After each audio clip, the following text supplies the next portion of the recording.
gudoomiyaha maxkamadda sare ee Jamhuuriyadda Soomaaliland Farxaan Xaaji Cali ayaa kulan la yeeshay qaar ka mid ah ganacsatada gobolka Gabiley iyo maamulka gobolkaas.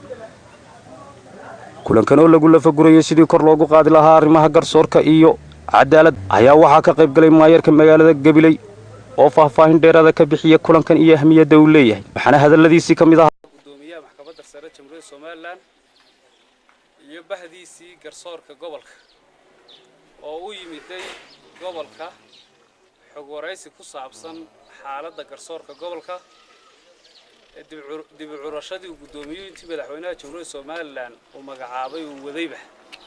runtii aanu aad ugu hambalyeynaa madaxweynaha inuu magacaabo aadan shaqaale gudoomiyaha maxkamadda sare gudoomiyahana aanu ku hambalyeeyno wixii uu madaxweynuhu ka filayay ee ahayd inuu horumar ka sameeyo garsoorka dalka inuu ku dhaqaaqay aad baan ugu hambalyeynaa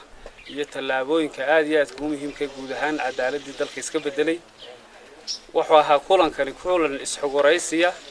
oo gudoomiyaha iyo bahdiisa garsoorku ay la yeelinayeen maamulka gobolka iyo labeenta gobolka ee ka kooban madaxda dhaqanka iyo ganacsatada la iska waraysanayay xaaladda garsoorka isla markaana lagaga tashanayay sidii loo tayeyn lahaa adeega guud ahaan garsoorka isla markaana wax looga bedeli lahaa infrastructure-iska iyo meelaha garsoorku ku shaqeeyaan adeeg ugu fuliyaan shacabka xog waraysi iyo dardargelin hawlaha cadaaladda ee Jamhuuriyadda Soomaaliland khaasatan gobolka Gabiley oo uu rabay gudoomiyuhu inuu ku waraysto ama ku xog waraysto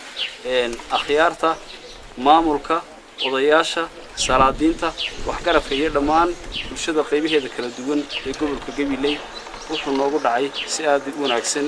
baahiyaadkii jiray oo aan isla garanay wixii qabsoomay oo aan isla garanay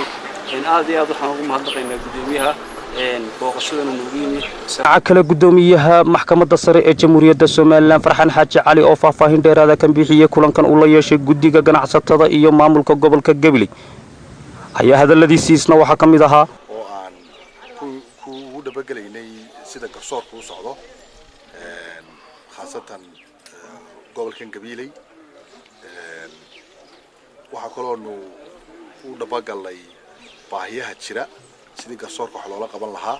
marka runtii gobolka si fiican lagu soo dhaweeyay haday tahay madaxdii gobolka dhamaantood iyo dadweynaha kala duwan culimo leh uqaal leh ganacsato leh cid walba leh marka si fiican isu xog wareysanay wixii ay hayeen soo jeedinayna way noo soo jeediyeen wax qabadkeeda sidii bulshadu ay sula qaban lahaydna waanu ka wada hadalay waliba fikradda ah in la deegaameeyo garsoorkii oo bulshadu ay wax horumarkiisa ka qayb qaadato marka arintaas si fiican bay u hirgashay waanu wadaynaa gobol kastana waanu ka fulinaynaa in sida bulshada la isugu xidho iyo garsoorka la isugu xidho si ay iyaguna baahidoodii ugu qabtaan garsoor wixii la qabanayaan ay la qabtaan kalsoonidiina ay bixiyaan oo de bulshadu waa laga maarmaan kalsoonidoodii waxa kale oo naga soo qayb galay madaxdii gobolka sida taliye qaybeedadii asluubta booliiska iyo xeraaliyihii ku-xigeenka xeraaliyaha gobolka iyo madaxdii kale laamaha dawladda naga soo qayb galay marka waan mahadinaynaa si fiican oo qurux badan baan inoogu dhacday waana fikrad ah deegaameynta cadaaladda oo doonayno inaynu gobol kasta